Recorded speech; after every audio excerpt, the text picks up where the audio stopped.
আসসালামু আলাইকুম। কেমন আছেন সবাই?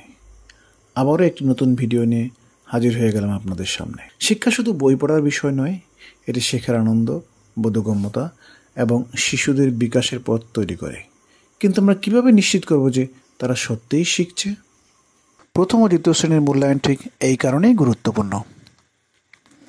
মূল্যায়ন শুধু নম্বর দেওয়া নয়, এটি বুঝতে সাহায্য করে শিশু কতটুকু শিখেছে, তাদের শক্তি কোথায় এবং কোন কোন জায়গায় উন্নতি প্রয়োজন।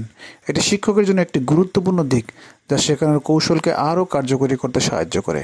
আপনি কি জানেন, এনসিটিবি প্রথম থেকে পঞ্চম শ্রেণী পর্যন্ত শিক্ষার্থীদের মূল্যায়নের জন্য একটি মূল্যায়ন নির্দেশিকা 2025 প্রকাশ করেছে?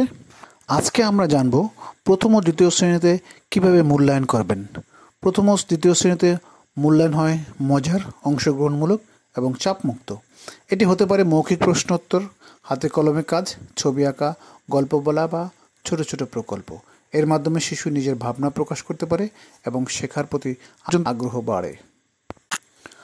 যখন মূল্যায়ন সঠিকভাবে হয়, শিশুদের আত্মবিশ্বাস তৈরি হয়, শেখার প্রতি উৎসাহ বাড়ে এবং তারা নিজেদের দক্ষতা সম্পর্কে সচেতন হয়। এটি শিক্ষকদেরও সহায়তা করে যাতে তারা শিক্ষা কার্যক্রম আরও ভালোভাবে সাজাতে পারেন। তাহলে চলুন দেখে নেওয়া যাক এনসিটিবি কর্তৃক প্রকাশিত প্রথম থেকে পঞ্চম শ্রেণী পর্যন্ত মূল্যায়ন নির্দেশিকায় কি কি রয়েছে। তবে আজকে আমরা আলোচনা করব প্রথম ও দ্বিতীয় শ্রেণীর মূল্যায়ন সম্পর্কে। মূল্যায়ন শিক্ষাক্রমের একটি অবিচ্ছেদ্য অংশ। প্রাথমিক স্তরের শিক্ষার্থীদের জন্য একটি কার্যকর মূল্যায়ন প্রণয়নের লক্ষ্যে জাতীয় শিক্ষাক্রম ও পাঠ্যপুস্তক বোর্ড এনসিটিবি এর উদ্যোগে মূল্যায়ন বিশেষজ্ঞ, বিষয় বিশেষজ্ঞ, প্রাথমিক স্তরের শিক্ষক, প্যাডাগগ, শিক্ষক প্রশিক্ষক এবং প্রাথমিক শিক্ষা প্রশাসন সংশ্লিষ্টদের মতামতের ভিত্তিতে প্রাথমিক স্তরের মূল্যায়ন নির্দেশিকা 2025 প্রণয়ন করা হয়েছে। মূল্যায়ন নির্দেশিকা 2025 প্রস্তুতের ক্ষেত্রে ন্যাশনাল কারিকুলাম কোঅর্ডিন্যান্স কমিটি এনসিসিসি এর সিদ্ধান্ত এবং 2025 সালে পরিমার্জিত জাতীয় শিক্ষাক্রম 2021 প্রাথমিক স্তর এর মূল্যায়ন অংশে বর্ণিত কাঠামোকে বিবেচনায় নেওয়া হয়েছে। উল্লেখ্য, শিক্ষাক্রমের প্রথম ও দ্বিতীয় শ্রেণীতে ধারাবাহিক 100%, তৃতীয় শ্রেণীতে ধারাবাহিক 60% ও সামষ্টিক 40% এবং চতুর্থ ও পঞ্চম শ্রেণীতে ধারাবাহিক 40% ও সামষ্টিক 60% মূল্যায়ন বিষয়ে নির্দেশনা প্রদান করা হয়েছে। প্রথম থেকে পঞ্চম শ্রেণীর ধারাবাহিক মূল্যায়ন পরিচালনার জন্য এই নির্দেশনায় সাধারণ নির্দেশনার পাশাপাশি রেকর্ড সংরক্ষণ ও শিখন অগ্রগতি প্রতিবেদন অর্থাৎ রিপোর্ট কার্ড প্রস্তুতের পদ্ধতি, উদাহরণসহ রেকর্ড সংরক্ষণ ছক এবং শিক্ষার্থীর শিখন অগ্রগতি প্রতিবেদন রিপোর্ট কার্ডের নমুনা সংযোজন করা হয়েছে। প্রথম ও দ্বিতীয় শ্রেণীতে ধারাবাহিক মূল্যায়নকে শিখনকালীন মূল্যায়ন শিমু ও অধ্যায়ভিত্তিক মূল্যায়ন অমু ভাগ করা হয়েছে। প্রথম ও দ্বিতীয় শ্রেণীতে শতভাগ ধারাবাহিক মূল্যায়ন হবে এবং কোনো সামষ্টিক মূল্যায়ন হবে না। এমত অবস্থায় একটি অধ্যায় বা পাঠগুচ্ছ শেষে যে অধ্যায়ভিত্তিক মূল্যায়ন করা হবে তা অনেকটা ওই অধ্যায়ের জন্য সামষ্টিক মূল্যায়ন হিসেবে পরিগণিত হবে। তবে এটি বিদ্যালয়ের ব্যবস্থাপনা অনানুষ্ঠানিকভাবে হতে হবে, বরং বিষয় শিক্ষকের তত্ত্বাবধানে ক্লাস রুটিন উল্লেখিত সময়ে অনানুষ্ঠানিকভাবে পরিচালিত হবে। তৃতীয়, চতুর্থ ও পঞ্চম শ্রেণীতে ধারাবাহিক ও সামষ্টিক মূল্যায়ন অনুষ্ঠিত হবে। ধারাবাহিক মূল্যায়নে অধ্যায়ভিত্তিক শিখনকালীন মূল্যায়ন অসিমু পরিচালিত হবে বিষয় শিক্ষকের তত্ত্বাবধানে, কিন্তু অনানুষ্ঠানিকভাবে। শিক্ষক এই মূল্যায়নের নম্বরভিত্তিক রেকর্ড এবং প্রমাণক সংরক্ষণ করবেন। অধ্যায়ভিত্তিক শিখনকালীন মূল্যায়ন পরিচালনার সময় একজন শিক্ষক শিক্ষার্থীদের ভুল ত্রুটি ও দুর্বলতাগুলো চিহ্নিত করে মন্তব্য আকারে লিখে রাখবেন এবং তা উন্নয়নের প্রচেষ্টা নেবেন।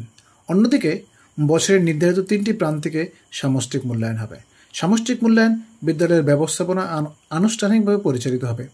প্রথম ও দ্বিতীয় প্রান্তিকের সামষ্টিক মূল্যায়নের ফলাফল এবং শিক্ষার্থীদের দুর্বলতাগুলো শিক্ষার্থী ও অভিভাবককে অবগত করতে হবে এবং ফিডব্যাক প্রদানের মাধ্যমে উন্নয়নের উদ্যোগ নিতে হবে।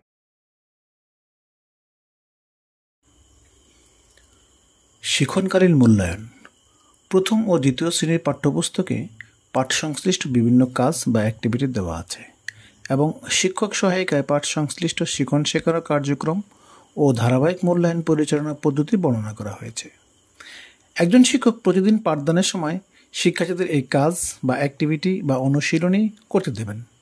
এ সকল কাজের মাধ্যমে শিক্ষক শিক্ষার্থীর শিখন অগ্রগতি বুঝতে পারবেন।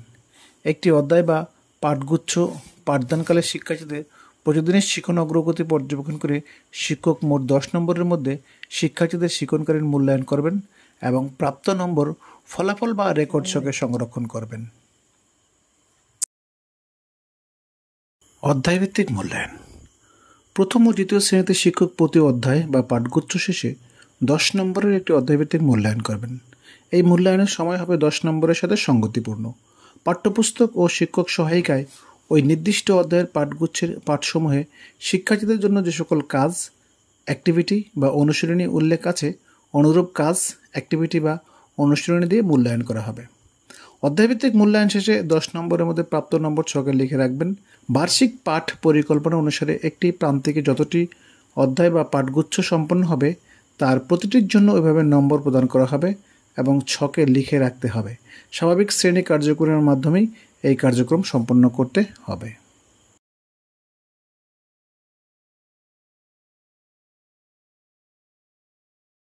ধারাবাহিক মূল্যায়ন ফলাফল রেকর্ড সংরক্ষণ ছক।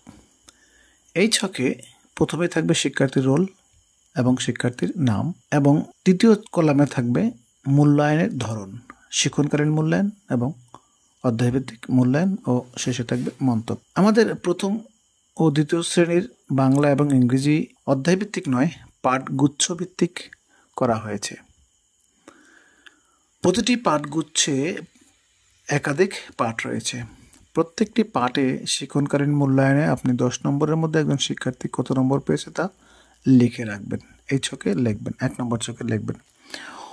অপরদিকে একটি নির্দিষ্ট পাঠগুচ্ছ শেষে আপনি যে চূড়ান্ত মূল্যায়ন করবেন সেই চূড়ান্ত মূল্যায়নে প্রাপ্ত নম্বর এই অধ্যায়ভিত্তিক মূল্যায়নের এই ছকে বসাতে হবে। 2 নম্বর যে কাজটি আপনাকে করতে হবে তা হচ্ছে গড় বের করা। শিক্ষণকালীন মূল্যায়নে মোট নম্বর এবং পাঠ দ্বারা মোট নম্বরকে ভাগ করলে আপনি শিক্ষণকালীন মূল্যায়নের গড় নম্বর পেয়ে যাবেন এবং অধ্যায়ভিত্তিকে যতটি অধ্যায় আছে সেই অধ্যায় দ্বারা প্রাপ্ত মোট নম্বরকে ভাগ করলে আপনি অধ্যায়ভিত্তিক মূল্যায়নের গড় নম্বর পেয়ে যাবেন। এরপরে আপনার কাজ হবে শিখন মূল্যায়ন অর্থাৎ প্রাপ্ত গড়কে 8 দ্বারা গুণ করে 80% নম্বর করা হবে এবং অধ্যায়ভিত্তিক মূল্যায়নের প্রাপ্ত গড়কে 2 দ্বারা গুণ করে 20% করা হবে।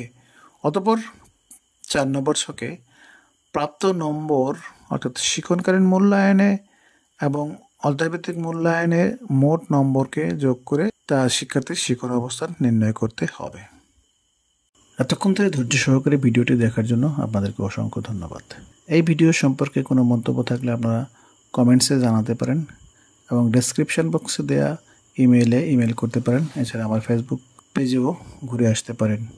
শিক্ষা বিভাগ থেকে প্রচারিত যে কোনো ধরনের পরিপত্র কিংবা যে কোনো ধরনের নির্দেশনা ভিডিও আকারে পেতে আমার এই চ্যানেলটি সাবস্ক্রাইব করে নেবেন।